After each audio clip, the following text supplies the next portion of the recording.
Okay, grade 12s.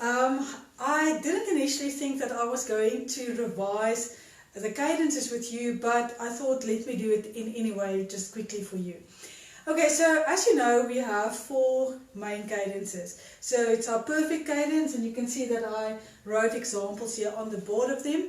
The perfect cadence, the plagal cadence, your imperfect cadence, and your interrupted cadence. So like you should know is that the perfect and the plagal cadence are normally used at the end of sections and of our pieces, of course, whereas the imperfect and interrupted cadence are normally used or they are used at the end of our phrases. Okay, it doesn't mean that we are not allowed to use the perfect and the plagal cadence, you know, at the end of normal phrases, but normally what you would do then is to put them in inversion, maybe change the doubling so that they don't sound so final in the middle of the piece.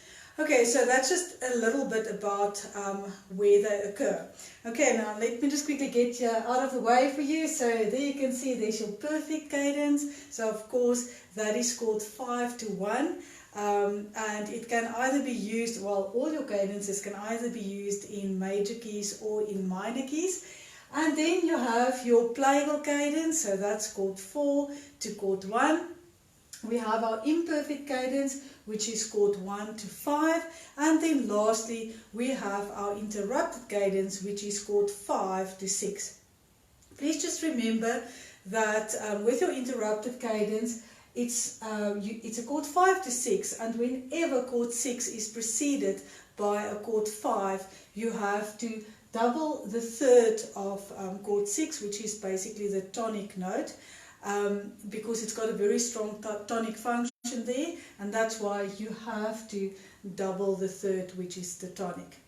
Okay, and then in grade 12, what also got added is some extra imperfect cadences.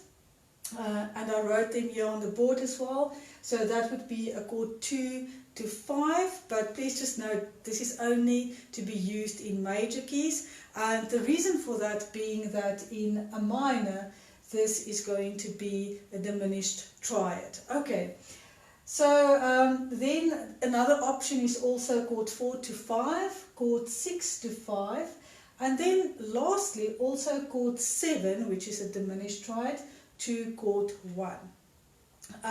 You'll see that it is actually quite easy to remember. So all these cadences, they all fall outside of the dominant function in terms of the first chord. Then when it gets to this last one, it's not considered an imperfect a replacement rather for your perfect cadence, even though chord 7 also belongs to the dominant function. It's unstable because of your the chord 7 being diminished, and therefore it falls in your category of imperfect cadences. Okay, and then just one last thing about your cadences. I doubt that they're going to ask you this in the exam, but it's good to just be aware of it. And that is the difference between masculine and feminine cadences. So with a masculine cadence, what we mean is that the second chord of the cadence falls on the strong beat.